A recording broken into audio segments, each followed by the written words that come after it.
समझ में आया? तो पथरी होता है किसके वजह से? कैल्शियम ऑक्जिलेट की वजह से। समझ में आया? हमारे शरीर में देखिएगा हड्डी वगैरह कैल्शियम का बना हुआ है। समझ में आया? लेकिन ऑक्जेलिक एसिड हम बाहर से खा लेते हैं। सबसे ज़्यादा टमाटर के बिया में पाया जाता है ऑक्जेलिक एसिड। समझ में आया? टमाटर के बिया, पालक के साग, देखिएगा किसी को पथरी होगा तो डॉक्टर ये सब मना कर देता है, ये सब नहीं खाना है, क्योंकि उसके अंदर होता है ऑक्जेलिक एसिड। वो हम लोग जब खाएंगे, टमाटर का बिया हुआ ज़्यादा खा लेंगे तो अंदर जाएगा, अंदर जाकर क्या करेगा? Oxalic acid. कैल्शियम ऑलरेडी है तो कैल्शियम और प्लस ऑक्जिलेट दोनों मिलकर क्या बना लेगा? एक ठोस बना लेगा। ऐसा नहीं कि उसमें पत्थर हो जाएगा, पत्थर नहीं होगा। हम लोग का जो मांस है, मांस इतना ज़्यादा कड़ा हो जाता है कि उस अंदर क्या होने लगता है? गड़ने लगता है। अमोनिया कैसा पदार्थ है? विषाक्त पदार्थ है, इसलिए पेशाब रोकना नहीं चाहिए, क्योंकि 2 घंटा के लिए वो यूरिया बना, यूरिया के बाद दोबारा अमोनिया बनने लगेगा, फिर लीवर के ऊपर बोझ बढ़ जाएगा, आपके अंदर जलन शुरू हो जाएगा, अंदर क्या होने लगा? पेट में जलन शुरू हो जाएगा, पेट दर्द शुरू हो जाता है। समझ में? तो तरह तरह की बीमारियां भी हो जाएंगी, इसलिए पेशाब को क्या होना चाहिए? रही रोक। दारू वगैरह पी लेता है, समझ में आया? दारू पीने वाला का सबसे पहले किडनी फेल होता है। समझ में आया? क्योंकि दारू बहुत ज़्यादा अशुद्ध पदार्थ है। अब बताइए, दारू भी तो जल के ही रूप में होता है, क्या उसको पचने का जरूरत है? नहीं, डायरेक्ट जाएगा बढ़िया तो उसको अवशोषण करके ब्लड में मिला देगा, और ब्लड में मिलाएगा तो ब्लड उसको किसके पास लेकर जाएगा? किडनी के पास। किडनी उसको छानेगा, किडनी के ऊपर पहला जरब तो किडनी के ऊपर पड़ा कि पता नहीं कौन सी जहर पी के आ गया है छानेगा उसको। समझ में आया? छानते छानते किसी का भी ये क्या होता है? औकात होता है, औकाते पर में छानेगा, छानते छानते छानते छानते जब किडनी थक जाएगा तो किडनी खत्म होता है। जीगर, उर्दू में क्या बोला जाता है? जीगर, अंग्रेजी में लीवर। किस जाकर तुम मेरे लीवर का टुकड़ा हो पाएगा, पागल है समझ में आया? कहो तुम मेरे यकृत के टुकड़ा हो, यकृत मतलब ही लीवर होता है, कहेगा तू सनक गया है कहो तुम मेरे जिगर का टुकड़ा, कहेगा ओ माय गॉड बहुत मानता है हमको जिगर का टुकड़ा किस जाको मैं तुम्हें हृदय से स्नेह करता हूँ, कहेगा क्या बोल रहा है? जाको मैं तुम्हें दिल से मोहब्बत करता हूँ, कहेगा पक्का मजनू है ये, मारो इसको पकड़ के शुगर हो जाता है। क्या हो जाता है? शुगर। अगर उसके शरीर में शुगर बढ़ गया है तो उसका बेचैनी शुरू हो जाएगा। समझ में आया? तो शुगर वाले मरीज के लिए देखिए क्या करना है। शुगर में भी आप लोग कंट्रोल कर सकते हैं पानी के माध्यम से, उसको खूब पानी पिलाइए, क्योंकि जैसे हम लोग पानी पिलाएंगे, पानी किसके पास जाएगा? बड़ियात के पास। बड़ियात उसको क्या करेगा? ब्लड में मिला देगा, और ब्लड में ही तो शुगर की मात्रा बढ़ती है। समझ में आया? फिर ब्लड किसके पास आएगा? किडनी के पास। किडनी क्या करेगा? उसको छानेगा, और छानते समय उसमें का शुगर भी क्या कर लेता है? छान लेता है। समझ में आया? और शुगर छान के पेशाब के माध्यम से शरीर से कहाँ निकाल देगा? बाहर निकाल देगा। इसलिए देखिएगा शुगर का मरीज अगर पेशाब करता है तो उस पर चींटी लग जाती है, तो क्या करेगा? शरीर से क्या कर देगा? बाहर निकाल देगा। तो उतना शुगर तो उसके शरीर में से कम हो गया। समझ में? तो उसको बार बार क्या कीजिए? बहुत ज़्यादा पानी पिलाइए। जय हिंद। पिछला क्लास में हम लोग पढ़ रहे थे बायोलॉजी का चौथा चैप्टर, जिसका नाम क्या था? उत्सर्जन। उत्सर्जन के बारे में आपको बताए थे कि शरीर से जितना भी कचरा है उसको शरीर से क्या करना? बाहर निकालना। शरीर में जितने भी अपशिष्ट पदार्थ है, गंदगी है, विषाक्त पदार्थ है, उसको शरीर से बाहर निकालना क्या कहलाता है? उत्सर्जन कहलाता है। उत्सर्जी अंग कई प्रकार के होते हैं और उत्सर्जन भी कई प्रकार के होते हैं। जैसे त्वचा, त्वचा से आपका पसीना बाहर निकल जाता है, उसके साथ साथ नमक भी बाहर निकल जाता है। समझ में आया? उसके बाद से आपको बताए थे फेफड़ा, फेफड़ा से वाष्प निकलता है, CO2 निकलता है, बलगम निकलता है, ये सब फेफड़ा से क्या होता है? बाहर निकल जाता है। यकृत के बारे में बताए थे। लीवर के बारे में, लीवर सबसे खतरनाक पदार्थ होता है क्या? अमोनिया। अमोनिया को कम खतरनाक पदार्थ जिसमें क्या होता है? यूरिया। यूरिया में क्या कर देता है? बदल देता है। कौन? लीवर। लेकिन लीवर यूरिया को बाहर नहीं निकाल पाता है, तो यूरिया को बाहर कौन निकालता है? किडनी। कौन निकालता है? किडनी। तो किडनी शरीर से यूरिया को क्या कर देता है? बाहर कर देता है। तो एक किडनी हो गया। उसके बाद से बड़ी आंत बताए थे। अनपचा भोजन जो मल के माध्यम में जाकर रेक्टम में जमा रहता है, मल द्वार के माध्यम से वो कहाँ निकल जाता है?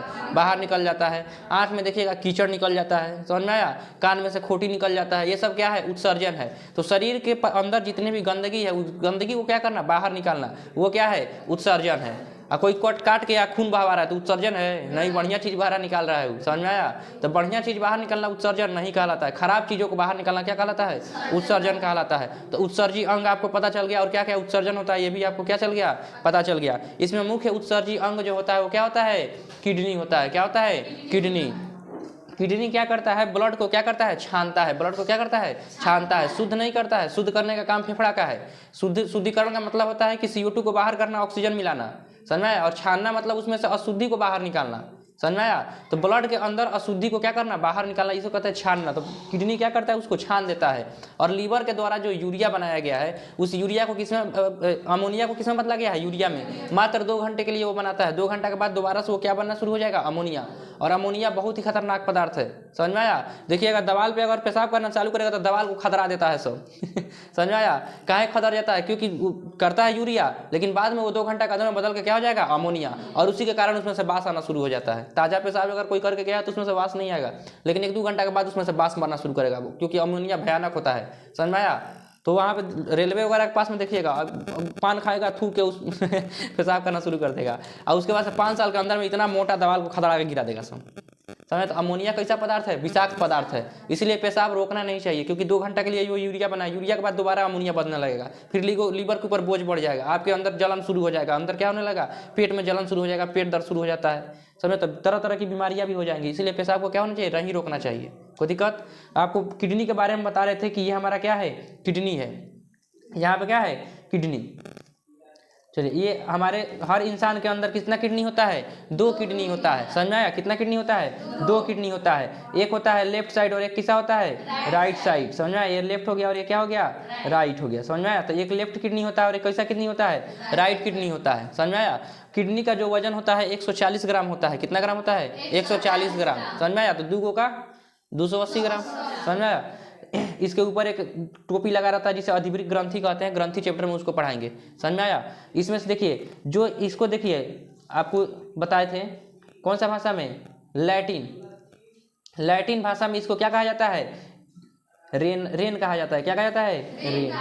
तो लैटिन भाषा में किडनी को क्या कहा जाता है? रेन कहा जाता है। समझ में आया? हिंदी में क्या कहा जाता है? वृक्क। क्या कहा जाता है? वृक्क। अंग्रेजी में कहा जाता है किडनी। समझ में आया? और वो उर्दू में चलेगा तो गुर्दा।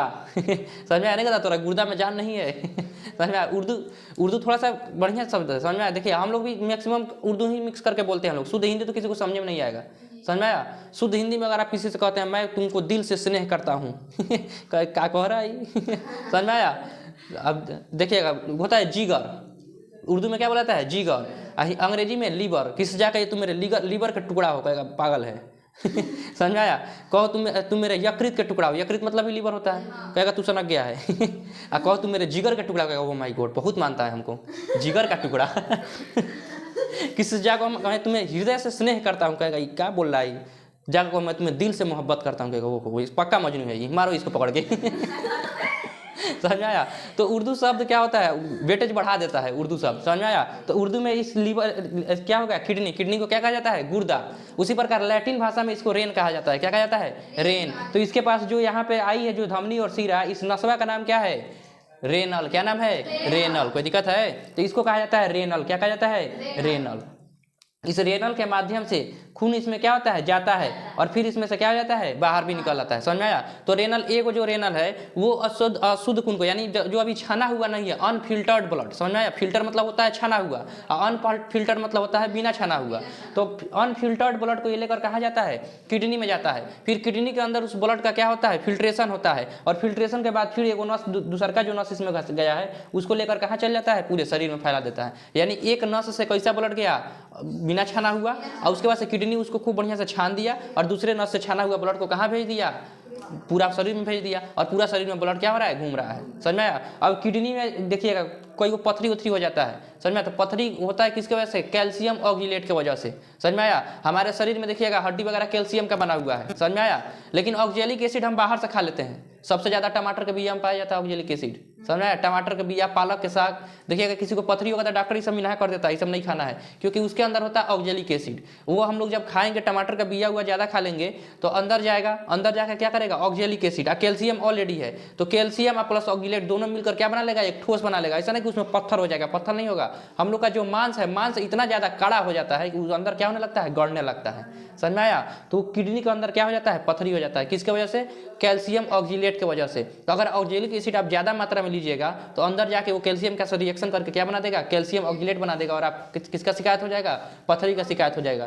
किडनी के अंदर अगर पथरी होगा तो उसको हम लोग आराम से क्या कर सकते हैं? मतलब उसमें उसको कर सकते हैं, मतलब बाहर निकाल सकते हैं। समझ में आया? या अंदर पचा सकते हैं। समझ में आया? अगर किडनी के अंदर पथरी हो गया तो उसको हम लोग आराम से इसमें क्या कर सकते हैं? अंदर पचा सकते हैं। समझ में आया? अब 2 तरीका से हो सकता है। अगर छोटा मोटा पथरी है, समझ में आया? जैसे अभी लगभग 5-6-7 mm का 6-7 mm के आसपास में है, 6-7 mm इतना बड़ा हुआ। समझ में आया? एक हमारे दुकान पे आई थी महिला, उसका बच्चा अभी इतनी चुकी है, इतना बड़ा 17 mm का किडनी। समझ जाओ 17 mm का पथरी, मतलब इतना बड़ा पथरी होगा वो। समझ में आया? अब डॉक्टर दवा हुआ दिया था। अब देखिएगा इसमें पहला नंबर तो आपको उसमें ऑक्जेलिक अम्ल वगैरह नहीं खिलाना है। टमाटर का बिया, पालक का साग, ये सब मिन्हा किया होगा। समझ में आया?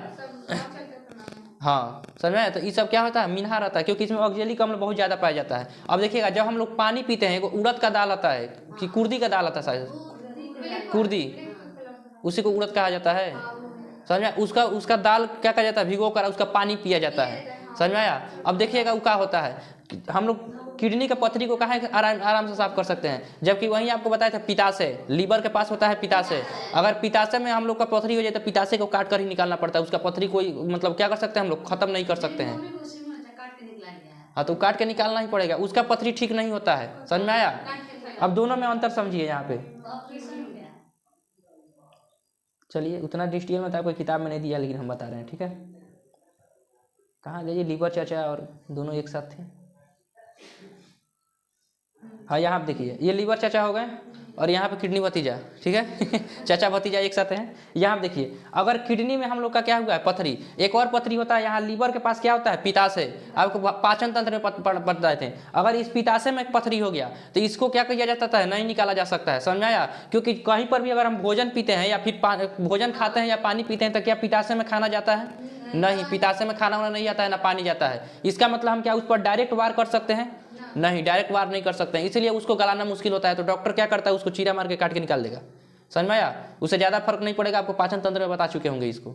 समझ में आया? लेकिन किडनी में देखिएगा, जब हम लोग पानी पीते हैं, क्या पीते हैं? पानी। तो जब हम पानी पीते हैं तो पानी हमारे अमाशय में जाता है। कहाँ जाता है? अमाशय में जाता है। यहाँ से जब हम पानी पियेंगे तो पानी हमारे कहाँ जाएगा? अमाशय में जाएगा, इधर अमाशय में जाएगा। समझ में आया? और अमाशय के बाद से कहाँ चल जाएगा? हम आपको बताए थे कि पाचन किसे कहते हैं, बड़े बड़े क्या होता है, बड़े बड़े जटिल पदार्थ को क्या करना, तोड़कर छोटे छोटे क्या करना, टुकड़ों में तोड़कर और क्या करना, उसको पचा देना। समझ में? क्या कहलाता है? पाचन कहलाता है। अब बताइए, क्या पानी बड़ा बड़ा ठोस पदार्थ है? नहीं, वो तो ऑलरेडी पचा हुआ था। क्या पानी पचता है? नहीं, पानी पचता नहीं है। लोग कहते हैं सर जी पानी कब पचेगा, पानी पचता ही नहीं है। पानी पचाया किसको जाता है? जो बड़ा बड़ा होता है उसको छोड़कर तोड़कर छोटा छोटा करके क्या किया जाता है? पचाया जाता है। जो ऑलरेडी छोटा छोटा है उसको क्या कीजिएगा? बुट्टी बुट्टी और ही काटिएगा, वो तो ऑलरेडी कटाइल है। तो वो देखिए, पानी जब हम पीते हैं तो डायरेक्ट कहाँ जाएगा? अमाशय में। अमाशय के बाद से तुरंत चल जाएगा छोटी आंत में, छोटी आंत के बाद चल जाएगा कहाँ पे? बड़ी आंत में। आपको बताए थे बड़ी आंत में जल का क्या हो जाता है? अवशोषण हो जाता है, और जल का अवशोषण करके वो किसमें मिला देगा? ब्लड में। समझ में आया? अब बताइए, हम लोग पानी पिए तो कहाँ गया? बड़ी आंत, और बड़ी आंत उसको अवशोषण करके कहाँ मिला दिया? ब्लड में मिला दिया। अब बताइए, ब्लड में जो हम पानी पिए हैं वो क्या हो रहा है? घूम रहा है। तो क्या ब्लडवा में जो हम पानी पिए हैं, जो ब्लड में डायरेक्ट मिल गया बड़ी आंत के माध्यम से, वो डायरेक्ट हमारे ब्लड में चल जाएगा? कभी नहीं जाएगा। जो हम लोग पानी पिए हैं वो बड़ी आंत में गया है, और बड़ी आंत से जब वो पानी का क्या किया गया? अवशोषण, तो उसको लेकर किडनी को दे दिया गया कि पहले ले आई तू छान, पहले पता नहीं पानी में क्या मिला के पिया होगा। समझ में आया? ब्लड कैसा होना चाहिए? छाना हुआ होना चाहिए पूरे शरीर में, ही ना कि जो पानी पिए हुए ब्लड इसमें घूमने लगा, वैसा ब्लड नहीं घूमेगा। वो ब्लड पहले कहाँ जाएगा? किडनी के पास। किडनी उछानेगा, उसमें देखेगा कहीं विषाक्त पदार्थ वगैरह तो कहीं नहीं पी लिया है, देखिएगा कोई को दारू वगैरह पी लेता है। समझ में आया? दारू पीने वाला का सबसे पहले किडनी फेल होता है। समझ में आया? क्योंकि दारू बहुत ज़्यादा अशुद्ध पदार्थ है। अब बताइए, दारू भी तो जल के ही रूप में होता है, क्या उसको पचने का जरूरत है? नहीं, डायरेक्ट जाएगा बड़ी आंत, उसको अवशोषण करके ब्लड में मिला देगा, और ब्लड में मिलाएगा तो ब्लड उसको किसके पास लेकर जाएगा? किडनी के पास। किडनी उसको छानेगा, किडनी के ऊपर पहला जरब तो किडनी के ऊपर पड़ा कि पता नहीं कौन सी जहर पी के आ गया है। छानेगा उसको। समझ में आया? छानते छानते किसी का भी ये क्या होता है? औकात होता है, औकाते भर में छानेगा। छानते छानते छानते छानते जब किडनी थक जाएगा तो किडनी खत्म, फिर जा बबुआ तुम निकलो यहाँ से। समझ में आया? एगो किडनी खराब हो जाएगा, कोई दिक्कत नहीं है, दूसरा का किडनी पे भी आप उसी तरह से जीवित रह सकते हैं जिस तरह से पहला किडनी पे है। समझ में आया? कोई दिक्कत नहीं है, एक किडनी पे भी आदमी जीवित रह सकता है, कोई दिक्कत। लेकिन दोनों किडनी खराब हो जाएगा तो फिर आराम से गई लो, फिर टे बोल जाएगा। टे बोलना समझते हैं ना? मर जाना। समझ में आया? तो दोनों, अगर एगो किडनी है तो भी आपका काम चल सकता है। समझ में आया? लेकिन अगर दोनों किडनी खराब हो गया तो उसके लिए मशीन आता है, डायलिसिस मशीन कहा जाता है। क्या बोला जाता है? Dialysis machine. सोचिए 140 ग्राम का एगो किडनी होता है, 140 ग्राम का औकात आपको पता चलेगा ये मशीन देखकर। एगो अगर आपका किडनी खराब हो जाएगा तो मशीन देखिए, पूरा भारी भरकम एगो मशीन होता है। समझ में आया? ऐसे आपको डॉक्टर लेटाएगा, समझ में आया? और लेटाने के बाद से आपके नस में छेद करेगा, ये सब यहाँ नस में क्या करेगा? 2 छेद करेगा, और छेद करके 2 नस बहरी निकालेगा। एगो से यहाँ से क्या हो जाएगा? शुद्ध अशुद्ध ब्लड, बिना छाना हुआ ब्लड कहाँ जाएगा? मशीन में, और फिर मशीन उसको क्या करेगा? साफ करेगा, और साफ करके फिर एगो नसवा से अंदरवा क्या कर देगा? ब्लड ठेल देगा। समझ में आया? 140 ग्राम का अगर किडनी फेल हो जाएगा तो देखो 140 किलो का मशीन तुम लोग को लेटाया जाएगा। समझ में आया? सोचो एगो किडनी का कितना औकात है। समझ में आया? आइए, अगर किसी का अगर किडनी क्या होता है? खराब हो जाता है, डायलिसिस का प्रोसेस नहीं हो पा रहा है, यानी ब्लड का क्या हो रहा है? छानने का प्रोसेस नहीं हो पा रहा है, तो उसको कम से कम महीना में 2 से 3 बार ये कराना पड़ता है प्रोसेस। समझ में आया? और एक का लगता है लगभग 10,000 के आसपास, यानी 30,000। महीना में 30,000 उसका जाएगा तो 1 महीना वो जीवित रहेगा।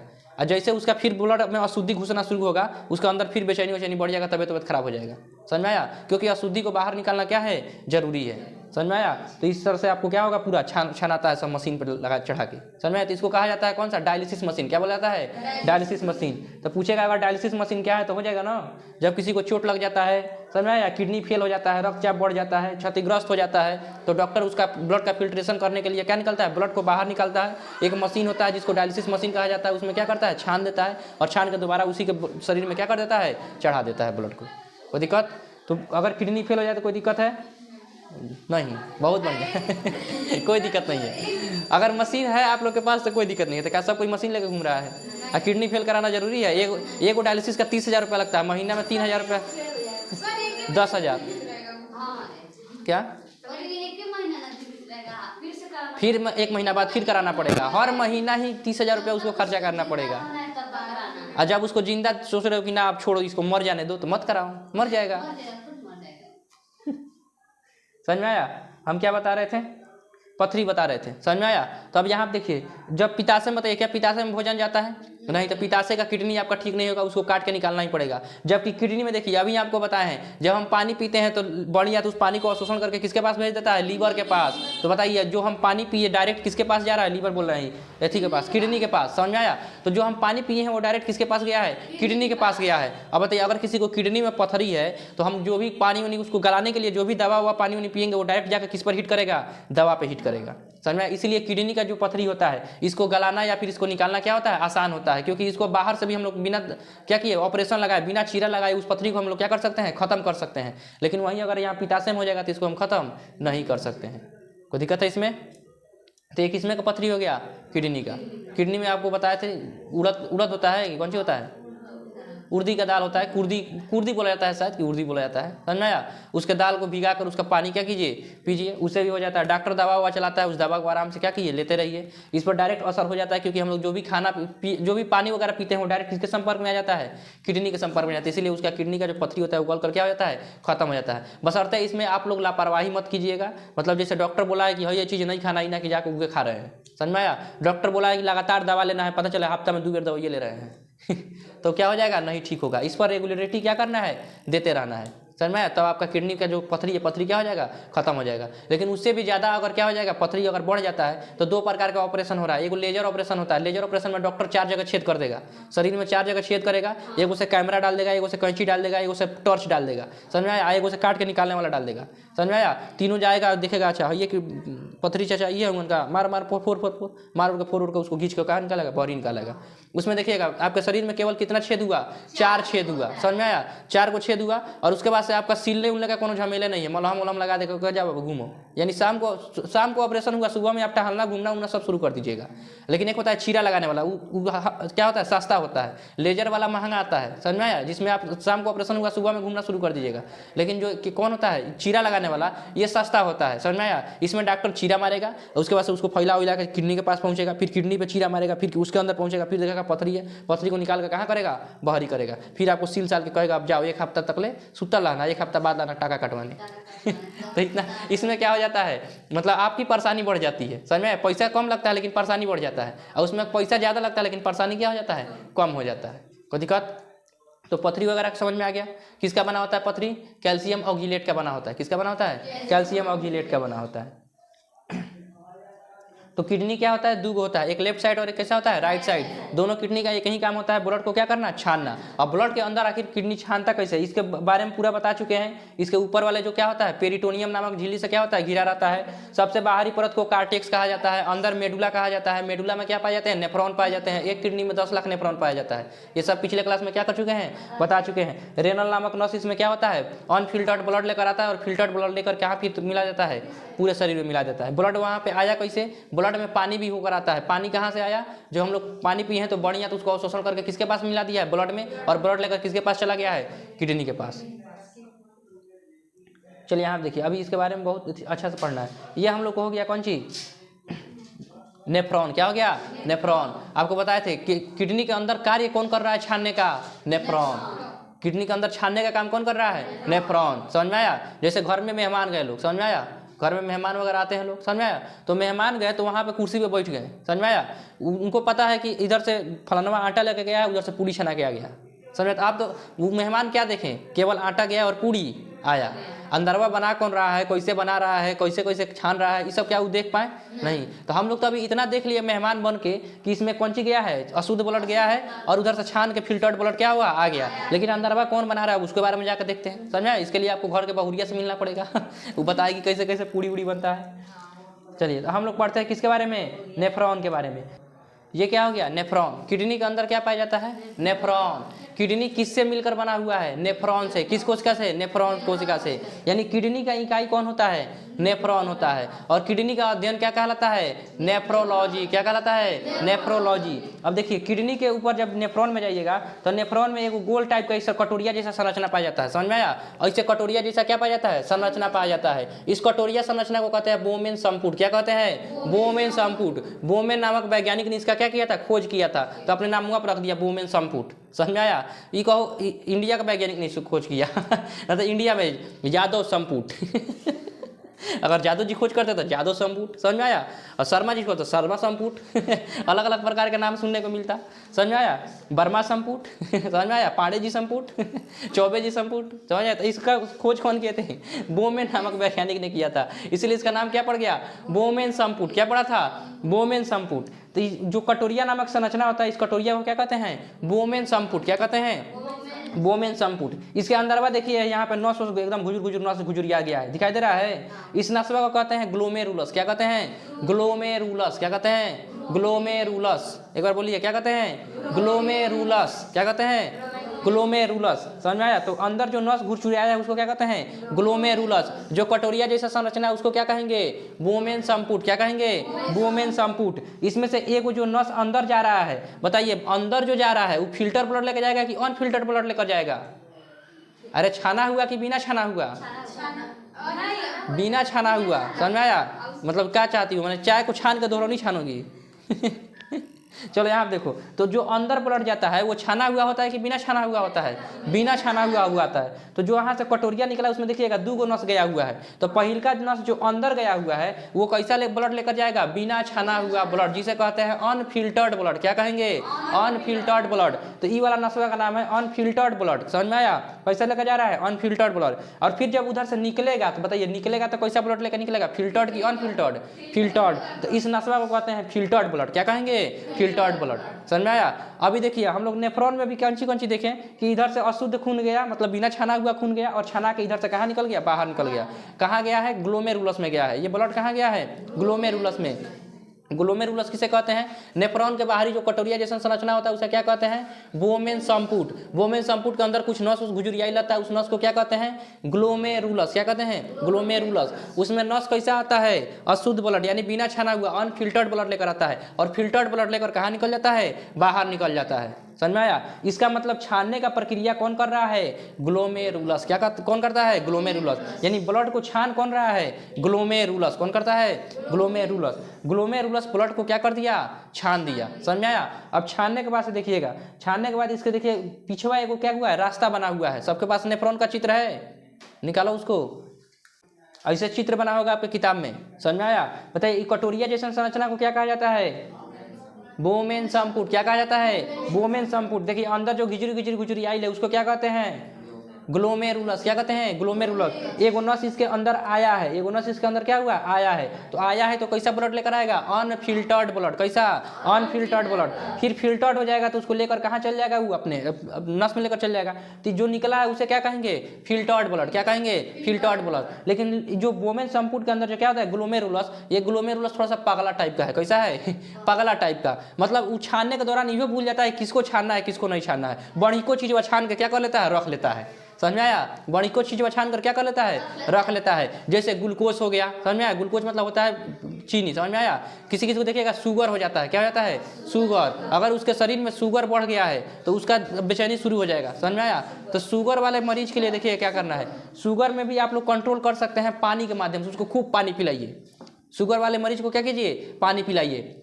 क्योंकि जैसे हम लोग पानी पिलाएंगे, पानी किसके पास जाएगा, बड़ियात के पास। बड़ियात उसको क्या करेगा, ब्लड में मिला देगा, और ब्लड में ही तो शुगर की मात्रा बढ़ती है, समझ में आया। फिर ब्लड किसके पास आएगा, किडनी के पास। किडनी क्या करेगा, उसको छानेगा, और छानते समय उसमें का शुगर भी क्या कर लेता है, छान लेता है, समझ में आया। और शुगर छान के पेशाब के माध्यम से शरीर से कहाँ निकाल देगा, बाहर निकाल देगा। इसलिए देखिएगा शुगर का मरीज अगर पेशाब करता है तो उस पर चींटी लग जाती है, समझ में आया। इसे आप पता कर सकते हैं किसी को शुगर है कि नहीं है, उसके पेशाब पे चींटी लग जाएगी, समझ में आया। तो वो क्या करेगा, शरीर से क्या कर देगा, बाहर निकाल देगा। तो उतना शुगर तो उसके शरीर में से कम हो गया, समझ में आया। तो उसको बार बार क्या कीजिए, बहुत ज़्यादा पानी पिलाइए, समझ में आया। हर 1 घंटा पर उसको क्या कीजिए, पेशाब करने के लिए भेजते रहिए। उसके शरीर में से शुगर ऑटोमेटिक क्या हो जाएगा, कंट्रोल हो जाएगा। बाकी ये मतलब क्या है, इमरजेंसी, जो मतलब घर पे अगर कोई नहीं है तब, न तो लेकर तुरंत उसको अस्पताल भागिए। ऐसा ना कि घर ही डॉक्टर बन जाए, सर तो पढ़ा दिए पानी पिलाना है, ठूस ठूस के पानी पिला रहे हैं डॉक्टर के पास भी ले जाना है, सर के भरोसे नहीं बैठना है, समझ में आया। तो यहाँ देखिए, तो यहाँ पे जब क्या कौन आता है, ब्लड, तो ब्लड जब इसको क्या करता है, ग्लोमेरुलस इसको क्या करता है, छानता है। तो छानने के दौरान इनसे बढ़िया बढ़िया चीज़ भी क्या कर लेता है, छान लेता है, बढ़िया बढ़िया चीज़ भी क्या कर लेता है, छान लेता है। तो छान लेता है, तो ये अंदरवा जब नीचवा आता है तो इसे कहते हैं डक्ट। क्या कहते हैं, डक्ट, नली। डक्ट मतलब क्या होता है, नली। तो जो अंदरवा यहाँ पे जो नली होता है, वो नली जो क्या करता है, जो इसे बोमेन संपुट, क्या हो गया, बोमेन संपुट। तो यहाँ ग्लोमेरुलस से छानने के बाद से कहाँ चलाएगा, बोमेन संपुट में। बोमेन संपुट इसको गरियाएगा, छोटा तुम बढ़िया बढ़िया चीज़ का छान लिया, ये देखो ये बढ़िया बढ़िया चीज़ है, इसको फिर दोबारा ब्लड में मिला दो, समझ में आया।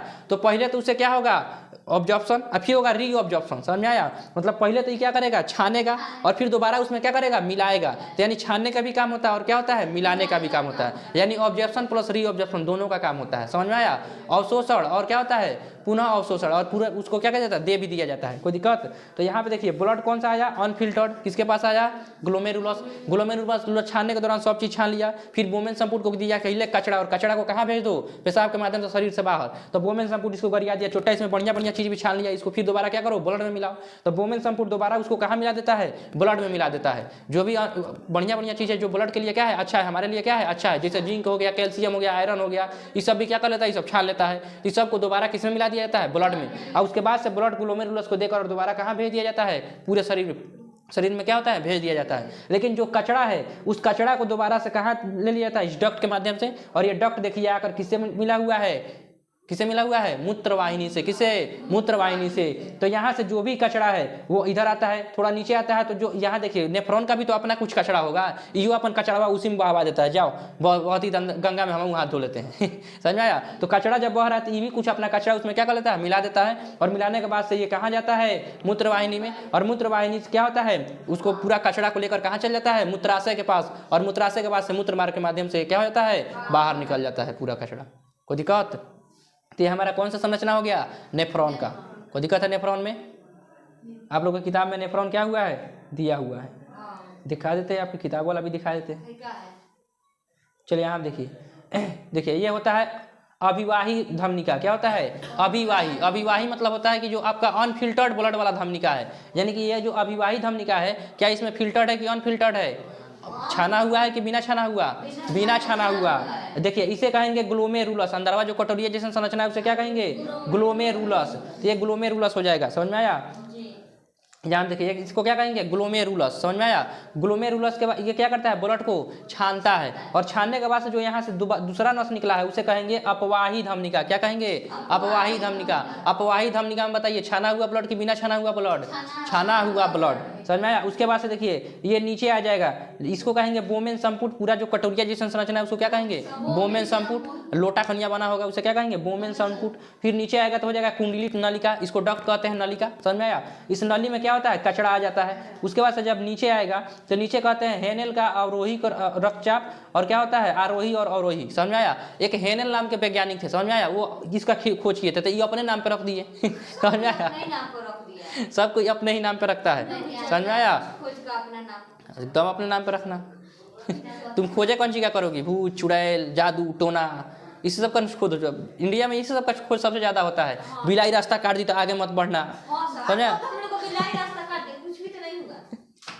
अगर ऐसा होता तो बॉर्डर पर ले जाकर हम लोग बिलार काट देते, पूरा एकदम बिलार से रास्ता कटवा देते, पूरा फौजी उधर उलट जाता सब, समझ में आया। दुश्मन देश का जितना फौजी है उधर उलट जाता सब, समझ में आया। अगर इतना जादू टोना होता तो बॉर्डर पर ले जाकर एक से एक ओझा तांत्रिक को बैठाते, पाकिस्तान तोरा ऊपर टोना, तोरा ऊपर जादू, जाओ भागो मरो क्या ऐसा कुछ होता है। अगर होता तो बॉर्डर पर तभी आर्मी का क्या जरूरत है, इन्हीं लोग को भेज देते हैं लोग, झाड़ फूक करके मारेंगे, पूरा पाकिस्तान को आगे लगा देंगे, सेट करेगा बम, उन्हीं लोग के लुंगी में फट जाएगा, जाओ पाकिस्तान में रह जाएगा। अरे आप नहीं जानती हो तुम लोग पाकिस्तानिया सबको, वो लुंगी में बम बांध के घूमता है, समझ आया। जो अगर दुश्मन फटाएगा तो दुश्मन को मारेगा ना तो अपने भड़का लेगा इसको वो सब जिहाद बोलता है। क्या बोलता है, जिहाद जिहाद का सबसे पहले प्रयोग वही किया था बाबर, समझ आया। तो यहाँ आप देखिए तो कौन थे, हेनेल। तो हेनेल बोला कि यहाँ से देखिए पहले नीचे उतर रहा है तो उतरने वाले को क्या कहेंगे, उतरने वाले को अवरोही।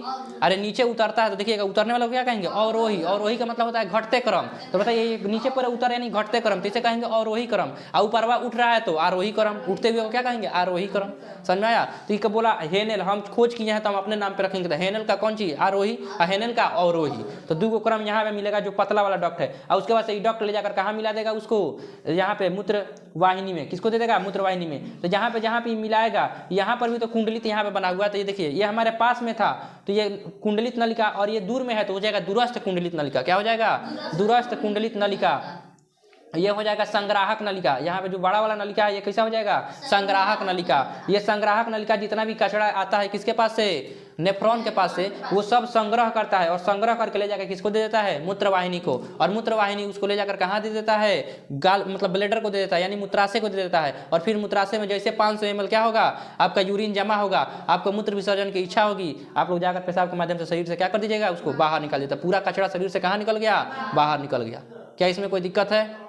तो ये हम लोग का मानव उत्सर्जन तंत्र हो गया या मानव मूत्र संरचना हो गया। समझ में आया। इसे क्वेश्चन आप लोग का पूछता है।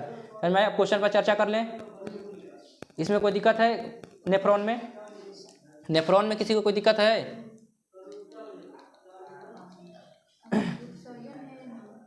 चलिए उत्सर्जी अंग के बारे में बता दिए थे।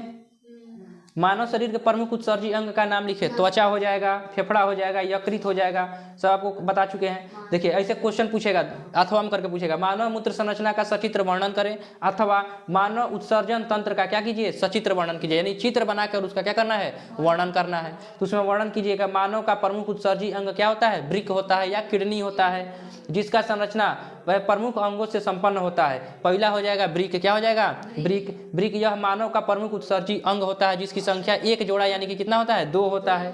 समझो। प्रत्येक किडनी का वजन 140 ग्राम होता है। यह कमर के ठीक ऊपर मेरुदंड के पास क्या होता है, अगल बगल में स्थित होता है। वृक्क के बाहरी भाग को क्या कहा जाता है, कार्टेक्स कहा जाता है।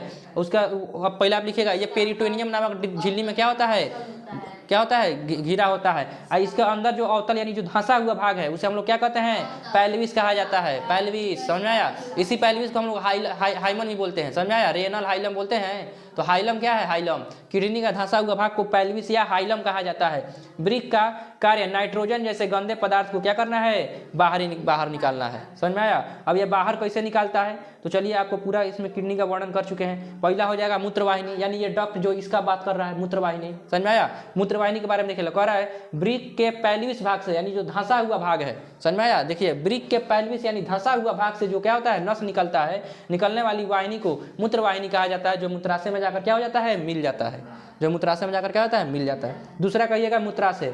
ये हो गया आपका क्या, मूत्राशय। इसमें कहिएगा शरीर के पिछले भाग में नाशपाती जैसी थैलीनुमा संरचना होती है, जिसे क्या कहा जाता है, मूत्राशय कहा जाता है। इसी में मूत्र क्या होता है, संग्रह होता है। मैक्सिमम क्षमता कितना होता है, 500 ml। मूत्र मार्ग, ये आपका क्या हो जाएगा, मूत्र मार्ग। मूत्र जिस मार्ग से क्या होता है, शरीर से बाहर निकलता है, उसे हम लोग क्या कहते हैं, मूत्र मार्ग कहते हैं। तो ये किडनी का पूरा क्या हो गया हम लोग का, संरचना हो गया। और ये को खूब बढ़िया यहाँ पे क्या कीजिएगा, चित्र बना दीजिएगा, खूब बढ़िया से स्वच्छ चित्र बना दीजिएगा। पेंसिल से चित्र बनाना है। अगर आपको नंबर पूरा चाहिए तो पेंसिल से चित्र बनाना पड़ेगा। कलम से चित्र बनाने पर नंबर नहीं मिलता है। कोई दिक्कत।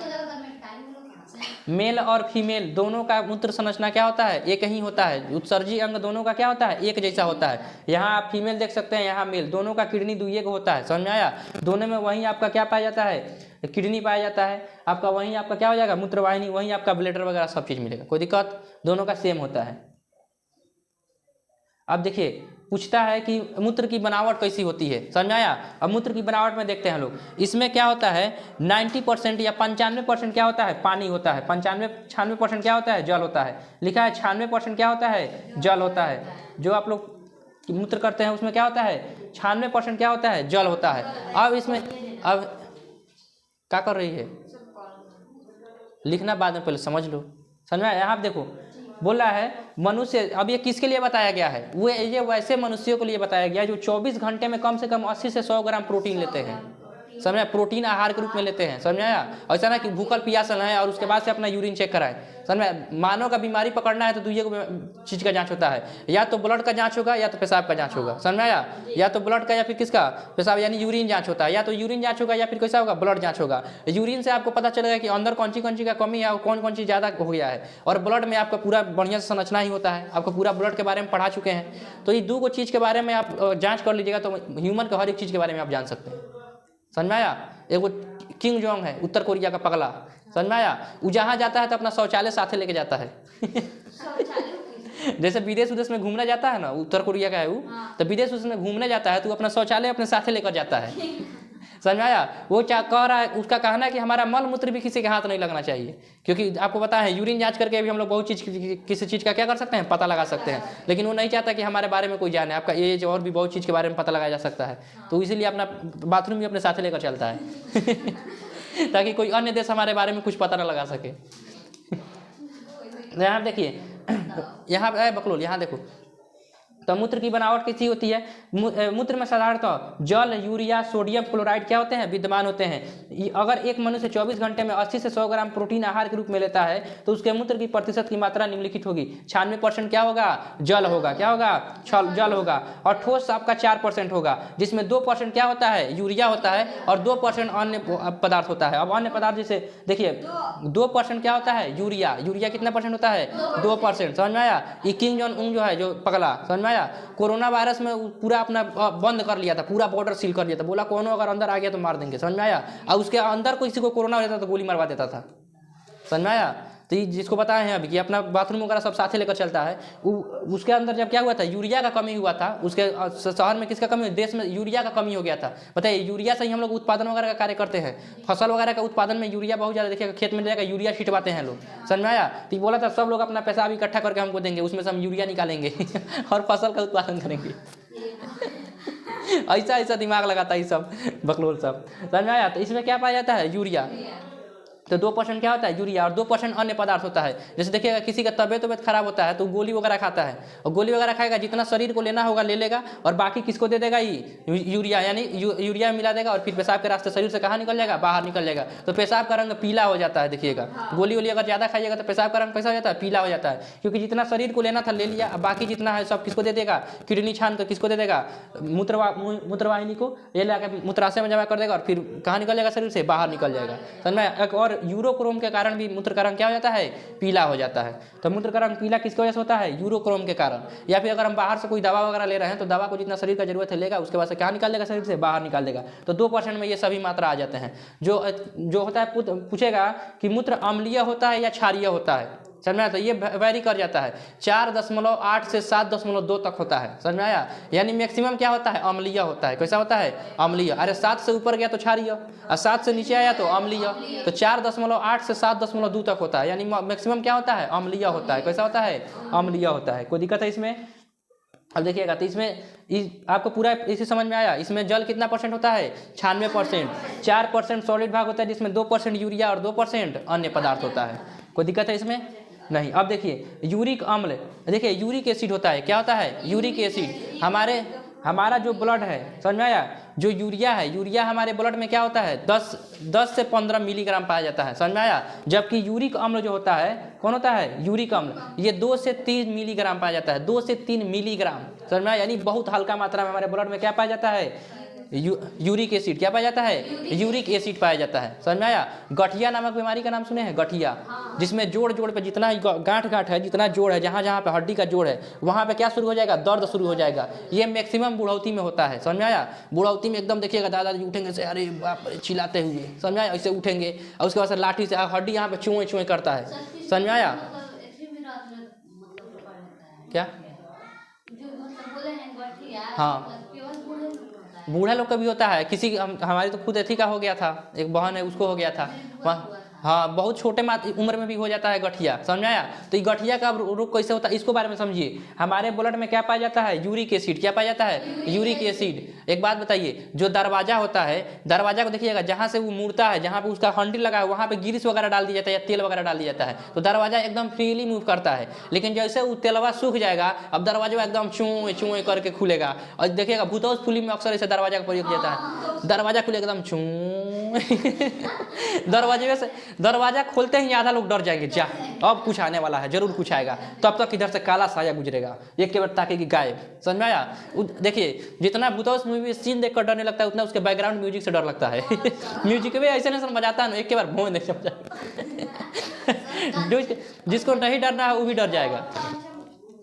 समझ में आया? जिसको नहीं डरना वो भी क्या हो जाएगा, डर जाएगा। तो बताइए दरवाजा क्या हो जाएगा, चों चों करने लगेगा। उसी प्रकार जहाँ हमारा हड्डी क्या होता है, मूव होता है। यहाँ पे देखिए हड्डी का जोड़ है तो हड्डी में क्या होता है, यहाँ पे मूव होता है। यहाँ पाया जाता है साइनोवियल द्रव। क्या पाया जाता है, साइनोवियल द्रव। ये साइनोवियल द्रव यहाँ ग्रीस का काम करता है, खूब बढ़िया एकदम मूव करेगा, इसे खूब बढ़िया मूव करेगा। जहाँ से मूव करेगा, जहाँ जहाँ जोड़ है सब पे बढ़िया से क्या करेगा, मूव करेगा। समझ में आया? सब जगह से कहाँ करेगा, मूव करेगा। लेकिन ब्लडवा में देखिए पाया जाता है यूरिक अम्ल। क्या पाया जाता है, यूरिक अम्ल। जब बढ़िया से किडनी वगैरह काम नहीं कर पाता है या फिर शरीर में यूरिक अम्ल की मात्रा क्या हो जाती है, बढ़ जाती है, तो वहाँ पे जो साइनोवियल द्रव है, साइनोवियल द्रव को यूरिक अम्ल मार के भगा देता है, कहता है तुम भागे जैसे, और खुद जाकर वहाँ पे क्या होता है, बढ़ जाता है। तो बताइए हड्डियों के जोड़ पे जो साइनोवियल द्रव था जो इसको मूविंग करने का काम कर रहा था वो तो अब भाग गया।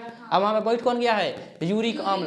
समझ में आया? अब यूरिक अम्ल क्या, यूरिक अम्ल उसी तरह से उसको हिलाइट बुलाएगा नहीं, पूरा इसके अंदर अब हो जाएगा गठिया, चों चों करेगा। समझ में आया? क्योंकि वो बढ़िया से मूविंग नहीं कर पाएगा। जैसे गिरिस हट जाएगा तो वहाँ पे मूर्छा आकर बढ़ जाता है, और मूर्छा की वजह से कमाड़ी चों चों करने लगता है, उस पर हड्डी भी क्या करने लगता है, चोंचे, उसी को कहते हैं गठिया रोग। समझ में आया? तो गठिया रोग में क्या हो जाता है, शरीर के अंदर जो क्या होता है, यूरिक अम्ल की मात्रा क्या होती है, बढ़ जाती है। और यहाँ हड्डी का जो जोड़ है, जहाँ पे साइनोवियल द्रव रहना चाहिए ताकि हड्डी बढ़िया से मूव कर सके, वहाँ पे कौन आके भर जाता है, यूरिक एसिड। समझ में आया? और जब यूरिक एसिड बढ़ जाता है तो यहाँ पे हड्डी में क्या होना शुरू हो जाता है, दर्द शुरू होने जाता है। एक हड्डी दूसरा हड्डी से जब घिसेगा तो दर्द करबे करेगा, जिसे कहते हैं गठिया। समझ में आया? तो ब्लड में यूरिक एसिड पाया जाता है कि नहीं पाया जाता है, पाया जाता है। इस यूरिक अम्ल को छान कर शरीर के बाहर कौन करता है, किडनी। कौन करेगा, किडनी। समझ में आया? तो 2 से 3 मिलीग्राम क्या होता है, यूरिक अम्ल होता है 100 ml ब्लड में प्रतिदिन। देखिए प्रतिदिन करीब 1.5 से 2 ग्राम यूरिक अम्ल मूत्र के साथ क्या हो जाता है, उत्सर्जित हो जाता है। समझ में आया? यानी इस यूरिक अम्ल को मूत्र के साथ शरीर से बाहर निकालना क्या है, जरूरी है, नहीं तो वहीं गठिया वगैरह का रोग पकड़ लेगा। कोई दिक्कत है? इसमें बोल रहा है मूत्र का पीला रंग यूरोक्रम के कारण होता है, ये आपको बता दिए। कोई दिक्कत इसमें? तो ये क्या हो जाएगा, मूत्र की बनावट हो जाएगी। अगर इस तरह से क्वेश्चन आएगा तो इसका क्या करना है, पूरा वर्णन कर दीजिएगा। कोई दिक्कत है इसमें? किसी को कोई क्वेश्चन है? आगे बढ़ें। यहाँ देखिए डायलिसिस मशीन के कारण बता दिए। जब किडनी क्या हो जाता है, फेल हो जाता है, तो फिर उसको निकाल के और मशीन पे चढ़ा के उसको क्या किया जाता है, साफ किया जाता है। इसको डायलिसिस मशीन कहा जाता है, यानी खून साफ करने वाला मशीन। हो गया। नेफ्रॉन का सचित्र वर्णन करें, पूरा इस चित्र बना के वर्णन कर देना है। वृक्क की कार्य प्रणाली इकाई को क्या कहा जाता है, नेफ्रॉन कहा जाता है। इसे विक्राणु भी कहा जाता है। प्रत्येक किडनी में नेफ्रॉन की संख्या 10 लाख होती है। नेफ्रॉन की संरचना प्याले की आकृति के समान होती है। प्याला, चाय का प्याला, उसी तरह से ना है चाय का प्याला, बस इधर से एक डंटी लगाना है, इसी में चाय पीना, बकलोल से अपना नेफ्रॉन निकाल के चाय पिएगा। उसमें इतना छोटा होता है दिखाई नहीं देगा। किडनी 140 ग्राम का होता है, उसमें 10 लाख नेफ्रॉन हटाना है। सोचो कितना, 140 ग्राम में 10 लाख नेफ्रॉन हटाना है, कितना छोटा होगा। उसमें तुम लोग चाय डाल के पिएगा, बूंदो नहीं हटेगा एगो। चलो यहाँ पे देखो प्याले की समान होती है। चलो यहाँ पे देखो, इसका आकृति कैसा होता है, प्याला का समान होता है। समझ में आया? इसका जिसे क्या कहा जाता है, बोमेन संपुट कहा जाता है। इसे क्या कहा जाता है, बोमेन संपुट कहा जाता है। बोमेन संपुट रुधिर कोशिकाओं को जाल जैसा गुच्छा का समूह पाया जाता है, जिसे क्या कहा जाता है, ग्लोमेरुलस कहा जाता है। ग्लोमेरुलस और बोमेन संपुट मिश्रित रूप से मेल पिंगियन संपुट कहा जाता है। सभी नेफ्रॉन को मेल पिगियन संपुट वृक्क के कार्टेक्स भाग में क्या होता है, शामिल होता है। इस सबको अगर मिला देंगे तो क्या कहा जाता है, मेल, क्या कहा जाता है, मेल पिगियन संपुट। क्या कहा जाता है, मेल पिगियन संपुट। समझ में, मेल पिगियन संपुट। इस सबको मिला देंगे, जैसे इसमें ग्लोमेरुलस, बोमेन संपुट, सबको मिला देंगे तो क्या कहा जाएगा, मेल पिगियन संपुट। क्या कहा जाता है, मेल पिगियन संपुट। तो ये आपका पूरा मानव का क्या हो जाएगा, मानव वाला खत्म। अब हम लोग चलते हैं पादप में। किसमें, पादप में। पौधे भी तो उत्सर्जन करते हैं। क्या पौधों के अंदर गंदगी नहीं होता है, होता है। समझ में आया? देखिए अगर बगीचा वगीचा में जाइएगा, एकदम झोझे लाशा लटकल आता है सुबेरे सुबेरे। क्या मतलब, क्या किया है, उत्सर्जन किया है। क्या किया है, उत्सर्जन किया है। कभी देखिएगा कौन कौन जाता है, खजुआ उजुआ देता है, पेड़ पे बतियाता रहेगा, ऐसे उसको बकोड़ते रहेगा, तब बकोड़ के चल जाएगा, उसमें सब क्या निकलेगा, दूध। समझ में आया? वो दूध नहीं होता, लेटेक्स कहा जाता है उसको। क्या कहा जाता है, लेटेक्स कहा जाता है। हम लोग दूध बोल देते हैं, ला के पनीर बना दो दूध बोल देते हैं। समझ में आया? उसको क्या कहता है, लेटेक्स कहा जाता है। वो उसका उत्सर्जी पदार्थ है। समझ में आया? अपने अंदर के गंदगी को वो कहाँ निकाल देता है, बाहर निकाल देता है। समझ में आया? अब कहेगा सर जी जो काटेंगे तभी नहीं निकलेगा, वैसे ही कैसे निकलेगा, वैसे ही भी निकलता है। देखिएगा सुबह सुबह बगीचा में जाएगा तो काटा था राती में आके, अपने यहाँ पे पूरा लाशा उसा निकल रहता है। समझ में आया? हम लोग के बचपन में लाशा उसा नहीं मिला तो वहीं आम का लिया के छिपका देते थे साट के। आम उम का लाशा मिल जाता था। सर में हर स्कूल में आम उम का पेड़ होबे करता है, हम लोग का स्कूल में भी था। तो जंतुओं की तुलना में पौधों में उत्सर्जन के लिए विशिष्ट अंग नहीं पाए जाते हैं। क्या उसके अंदर कोई अंग पाया जाता है? नहीं। श्वसन क्रिया से निष्कासित कार्बन डाइऑक्साइड गैस एवं प्रकाश संश्लेषण से निष्कासित ऑक्सीजन गैस विसरण की क्रिया द्वारा पत्तियों के रंध्रों एवं अन्य भागों के में अवस्थित वात रंध्रों के द्वारा क्या होता है? उत्सर्जित होता है। जैसे देखिए उन लोगों में उत्सर्जन कैसे होता है, जैसे पत्ती हम लोग किससे लेते हैं? नाक से। नाक से कहाँ लेते हैं? फेफड़ा, और फिर फेफड़ा से नाक के माध्यम से कहाँ निकाल लेते हैं? बाहर। ऑक्सीजन ले लेते हैं, कार्बन डाइऑक्साइड बाहर। उसी प्रकार पत्तियों में आपको बताएंगे जब प्रकाश संश्लेषण की क्रिया होती है तो वहाँ से लेते हैं कि कहाँ से? रंध्र के पत्तियों में पाया जाता है रंध्र, और रंध्र से क्या लेते हैं?